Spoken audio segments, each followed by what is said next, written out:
Donc, voici comment octroyer les droits aux élèves lors d'une visioconférence. Donc, premièrement, lorsque je crée ma réunion ici, je planifie ma réunion. Je planifie ma réunion comme d'habitude, soit à partir du canal ou à partir du calendrier. Et quand elle est créée, je fais « Envoyer ». Donc, à ce moment-là, ma rencontre va s'afficher dans mon canal général de mon équipe.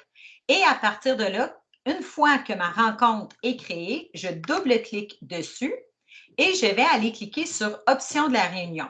Pour avoir ça ici, « Options de la réunion », pour avoir cette option-là, ma rencontre doit être absolument créée. Donc, je clique sur « Options de la réunion ». Et à partir de là, je vais pouvoir décider ce que les élèves vont pouvoir faire. Donc, c'est ici le problème. Qui peut présenter par défaut Teams, mais que tout le monde, tous les participants peuvent présenter, peuvent être présentateurs. Et quand on est présentateur, on a tous les droits.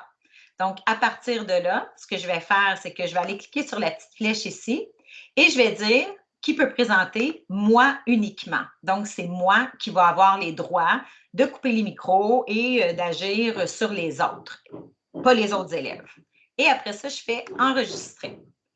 Donc, à partir de là, quand je reviens dans Teams, je fais fermer ici et ma réunion qui est ici va être programmée de façon à ce que ce soit moi qui soit la présentatrice uniquement. Admettons que j'ai planifié une rencontre et que j'ai oublié d'aller dans « Options » de la réunion et d'activer le fait que ce soit moi seulement qui soit présentatrice. On n'a pas besoin de paniquer. Ce qu'on fait à ce moment-là, c'est que dans notre menu en haut, on va aller cliquer sur nos petits bonhommes pour faire apparaître les personnes qui participent à ma réunion. Donc, je serai là et j'aurai tous mes élèves. Donc, on voit ici qu'il y a juste un élève qui participe. Et là, j'ai oublié de gérer mes options.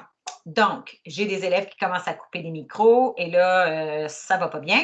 J'ai deux façons de le faire. La première façon, ce serait de cliquer ici sur les trois petits points et de gérer les autorisations.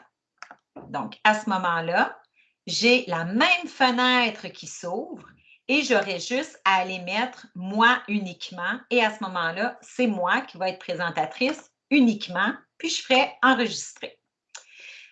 Une autre façon de le faire, admettons que vous savez qui est l'élève problématique, on n'est pas obligé de couper tout le monde à ce moment-là. On peut aller sur l'élève seulement, cliquer sur les trois petits points et le désigner comme participant. Donc, on clique sur « Modifier » et à ce moment-là, on voit que l'élève passe du côté des participants et à ce moment-là, il n'y a plus le pouvoir d'aller couper les micros des autres. Là, je ne peux pas aller couper les micros de tout le monde, tout simplement parce qu'on est juste deux à participer à la rencontre. Mais si on a plusieurs élèves, on a l'option ici « Couper tous les micros ».